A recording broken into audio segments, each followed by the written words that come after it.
Remue ménage. Remue ménage.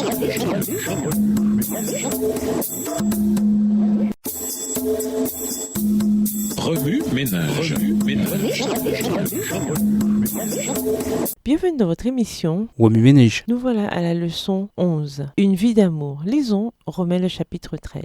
Romains chapitre 13. Que toute personne soit soumise aux autorités supérieures, car il n'y a point d'autorité qui ne vienne de Dieu, et les autorités qui existent ont été instituées de Dieu. C'est pourquoi celui qui s'oppose à l'autorité résiste à l'ordre que Dieu a établi, et ceux qui résistent attireront une condamnation sur eux-mêmes. Ce n'est pas pour une bonne action, c'est pour une mauvaise que les magistrats sont à redouter. Veux-tu ne pas craindre l'autorité? Fais le bien et tu auras son approbation. Le magistrat est serviteur de Dieu pour ton bien. Mais si tu fais le mal, crains, car ce n'est pas en vain qu'il porte l'épée, étant serviteur de Dieu pour exercer la vengeance et punir celui qui fait le mal. Il est donc nécessaire d'être soumis, non seulement par crainte de la punition, mais encore par motif de conscience. Verset 6. C'est aussi pour cela que vous payez les impôts, car les magistrats sont des ministres de Dieu entièrement appliqués à cette fonction. Rendez à tous ce qui leur est dû. L'impôt à qui vous devez l'impôt, le tribut à qui vous devez le tribut, la crainte à qui vous devez la crainte, l'honneur à qui vous devez l'honneur. Ne devez rien à personne, si ce n'est de vous aimer les uns les autres, car celui qui aime les autres a accompli la loi. En effet, les commandements, tu ne commettras point d'adultère, tu ne tueras point, tu ne déroberas point, tu ne convoiteras point, et ce qu'il peut encore y avoir se résume dans cette parole. Tu aimeras ton prochain comme toi-même. L'amour ne fait point de mal au prochain, l'amour est donc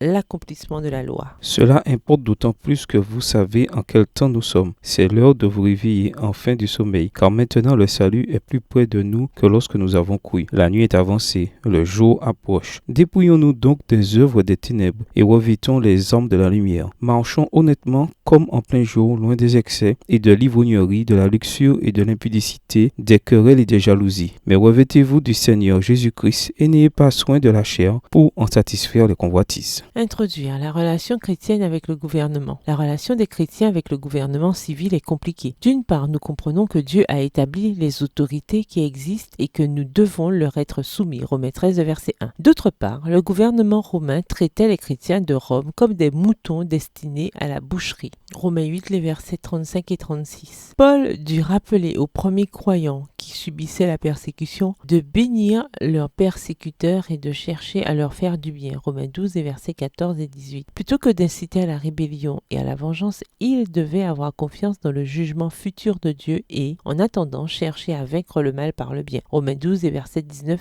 et 21. En tant que chrétien, notre relation avec le gouvernement civil est compliquée parce que nous avons des croyances concurrentes en tension. Par exemple, notre théologie est ancrée dans la tradition juridique de l'Ancien Testament. Nous croyons donc à l'état de droit. Nous croyons également en un Dieu qui supervise l'histoire. Job 12, verset 19, Somme 75, versets 7 et 8, Daniel 2, verset 21. En outre, les chrétiens connaissent bien les prophètes qui, tout au long de l'Ancien Testament, ont repris les dirigeants corrompus d'Israël. Michée 3, verset 9. Alors, comment devons-nous synchroniser ces principes et établir une relation avec les gouvernements civils? Nous devons nous soumettre au gouvernement civil autant que possible, mais sans compromettre notre loyauté envers Dieu. Cela signifie que nous devons payer nos impôts, nos frais de douane et faire preuve de respect et d'honneur envers nos fonctionnaires. Romains 13, verset 7. Rien dans les Écritures ne nous empêche de remplir ces responsabilités minimales. Mais il y a plus. Nous devons aller plus loin que le minimum requis en accomplissant de généreux actes d'amour. Romains 13, verset 8. Alors que nous marchons sur le chemin de la sainteté et que nous attendons le retour du roi légitime, le Seigneur Jésus. Romains 13, verset 11 à 14. Remue ménage. Écrivez Romains 13 à partir de la version biblique de votre choix. Si vous êtes pressé, écrivez Romains 13, versets 8 à 14. Vous pouvez également réécrire le passage avec vos propres mots, tracer les grandes lignes du chapitre ou en faire une carte heuristique. Au revoir. Et à demain si Dieu veut.